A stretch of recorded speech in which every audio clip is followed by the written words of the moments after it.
मित्रों, आज का विषय है कौन से अपराध के कारण पुत्र की प्राप्ति नहीं होती और गाय की कौन सी चीज देखने मात्र से दुख दूर हो जाते हैं। मित्रों, एक बार माता पार्वती ने भगवान शिव से पूछा, प्रभु आज मेरे दो प्रश्न हैं जिन्हें जानने के लिए मेरे मन में बड़ी जिज्ञासा है। मेरा पहला प्रश्न है, किस अपराध के कारण पुत्र की प्राप्ति नहीं होती और गाय की कौन सी दो चीजें देखने से जीवन के सारे दुख दूर हो जाते हैं। फिर भगवान शिव कहते हैं, पार्वती तुम्हारा प्रश्न बहुत ही महत्वपूर्ण और ज्ञानवर्धक है, इसलिए मैं तुम्हें तुम्हारे प्रश्न का उत्तर देने से पहले तुम्हें एक छोटी सी कहानी सुनाता हूँ। इस कहानी को बड़े ही ध्यान से सुनो, फिर तुम्हारी समझ में तुम्हारे दोनों प्रश्नों के उत्तर मिल जाएंगे। तो मित्रों, कहानी शुरू करने से पहले मेरा आप सभी से अनुरोध है कि आप हमारी कहानी में खो जाएं। उससे पहले हमारे चैनल को सब्सक्राइब करके बेल आइकन अवश्य दबा लें, जिससे हमारी हर वीडियो का नोटिफिकेशन सबसे पहले आप तक पहुंच सके और आप हमारी हर वीडियो से प्राप्त ज्ञान का अपने जीवन में लाभ उठा सकें। तो आइए कहानी शुरू करते हैं। भगवान शिव कहते हैं, पार्वती मैं सबसे पहले तुम्हें बताता हूँ कि गौ माता की कौन सी दो चीज़ें देखने से जीवन के सारे दुख चले जाते हैं। एक बार लक्ष्मी जी ने मनोहर रूप यानी बहुत ही अद्भुत रूप धारण करके गायों के एक झुंड में प्रवेश कर लिया और उनके इस सुंदर रूप को देख करके गायों ने पूछा, हे देवी आप कौन हैं और कहां से आई हैं। वहीं गायों ने ये भी कहा कि आप पृथ्वी की अनुपम सुंदरी लग रही हो, इसलिए हम सभी जानना चाहती हैं, तुम सच बताओ आखिर तुम कौन हो और तुम्हें कहाँ जाना है। वहीं गायों की बात को सुनकर के लक्ष्मी जी ने विनम्रता से गायों से कहा कि तुम्हारा कल्याण हो।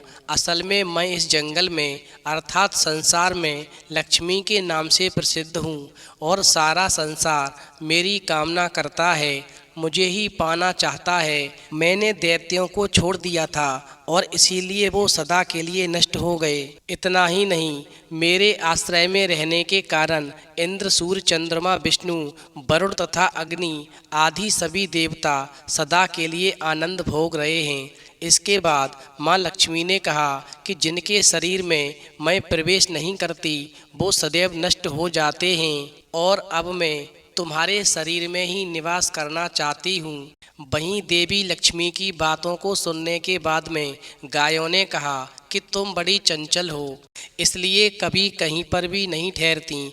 इसके अलावा तुम्हारा भूतों के साथ भी एक शाही संबंध है, इसलिए हमें तुम्हारी इच्छा नहीं है। तुम्हारी जहाँ भी इच्छा हो तुम चली जाओ। तुमने हमसे बात की, इतने में ही हम अपने आप को तुम्हारी कृतार्थ यानी तुम्हारी आभारी मानती हैं। वहीं गायों के ऐसा कहने पर माता लक्ष्मी ने कहा कि ये तुम क्या कह रही हो, मैं दुर्लभ और सती हूँ, अर्थात मुझे पाना आसान नहीं, पर फिर भी तुम मुझे स्वीकार नहीं कर रही।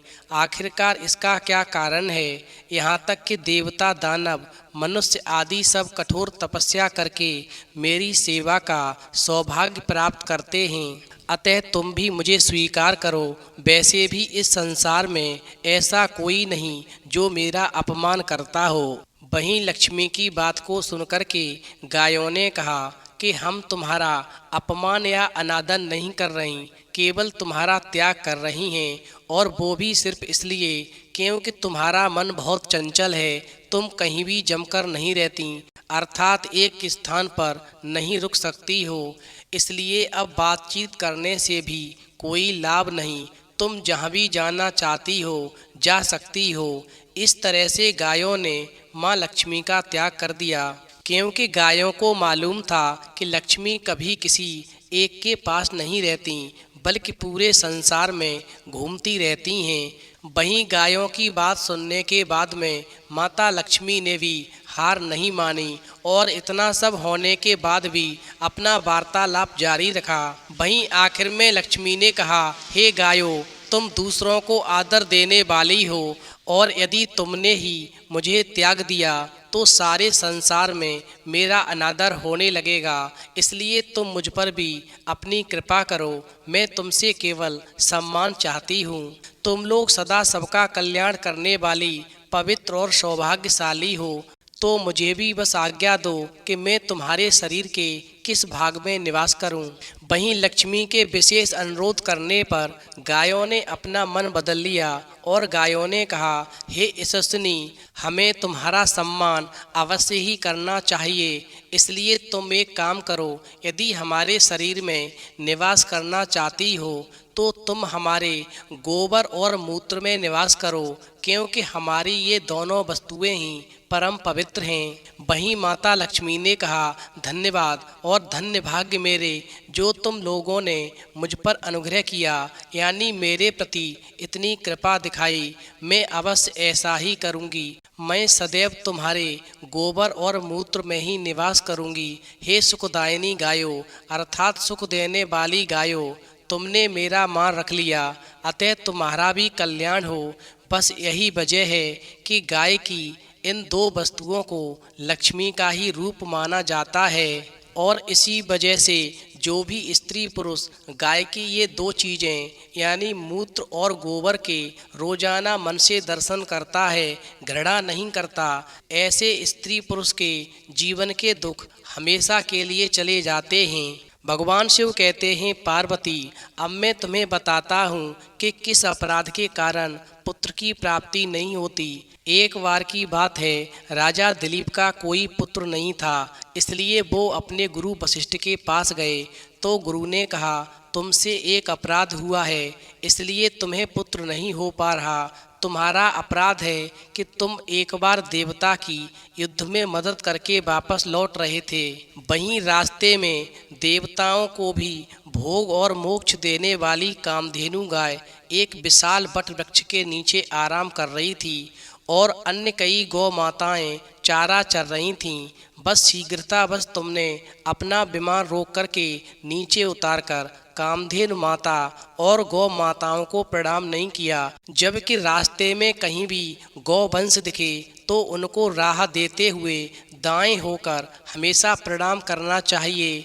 ये बात तुम्हें भी तुम्हारे गुरुजनों ने पूर्व में ही बताई थी, परंतु तुमने यहाँ पर गौ अपराध और गुरु आज्ञा दोनों का उल्लंघन किया है, इसलिए तुम्हारे यहाँ पर पुत्र की प्राप्ति नहीं हो सकती। जो गुरु आज्ञा का उल्लंघन करता है और गौ अपराध करता है, उसके यहाँ पर कभी पुत्र की प्राप्ति नहीं होती, वो हमेशा पुत्र के लिए तरसता रहता है। भगवान शिव कहते हैं, पार्वती, इस प्रकार महाराज दिलीप जो थे गुरुजी की आज्ञा पाकर रोने लगे और कहने लगे, गुरुजी, कोई तो उपाय होगा जिससे मुझे पुत्र की प्राप्ति होगी।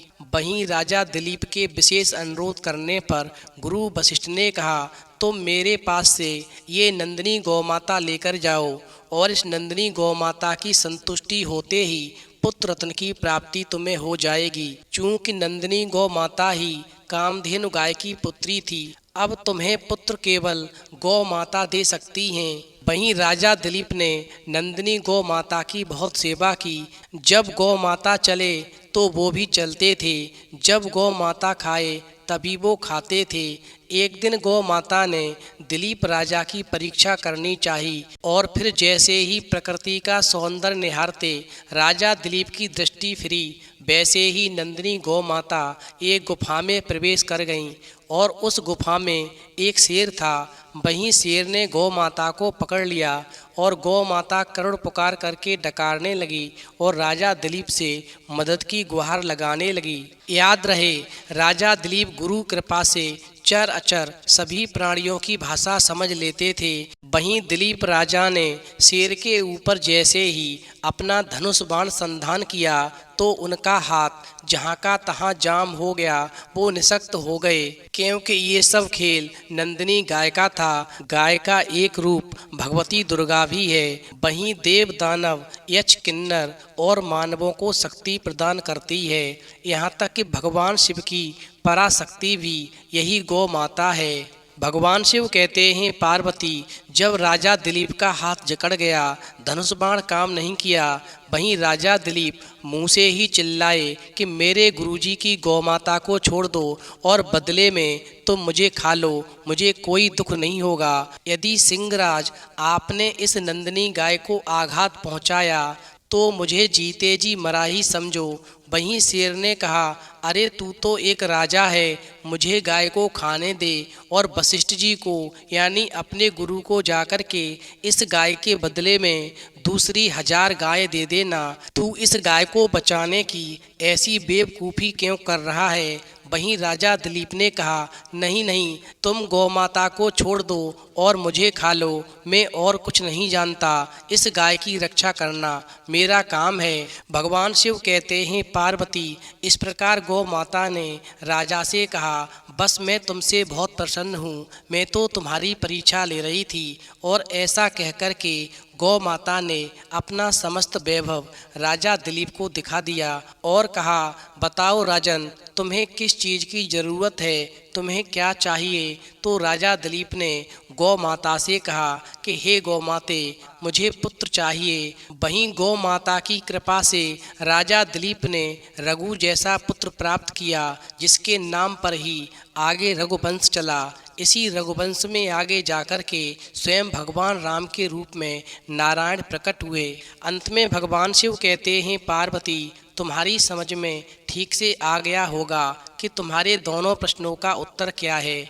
और फिर माता पार्वती कहती हैं, हाँ प्रभु, मेरी समझ में सब कुछ ठीक से आ गया। गौ माता की 2 चीज़ें सबसे ज़्यादा पवित्र होती हैं, मूत्र और गोबर। जो इन दोनों पवित्र चीज़ों से घृणा नहीं करता और रोज़ाना दर्शन करता है, उसके जीवन के दुख हमेशा के लिए चले जाते हैं। और जो पुरुष गाय का अपमान नहीं करता, साथ ही कहीं रास्ते में यदि उसे गौवंश मिलता है तो उसे दाएं होकर रास्ता देते हुए प्रणाम करता है, ऐसे पुरुष को बुद्धिमान पुत्र की प्राप्ति होती है। जिस प्रकार से राजा दिलीप को रघु के रूप में पुत्र की प्राप्ति हुई। तो मित्रों, यदि आपको कहानी पसंद आई हो तो प्लीज़ आप हमारे चैनल को सब्सक्राइब करें और भगवान शिव और पार्वती के लिए एक लाइक करना बिल्कुल न भूलें।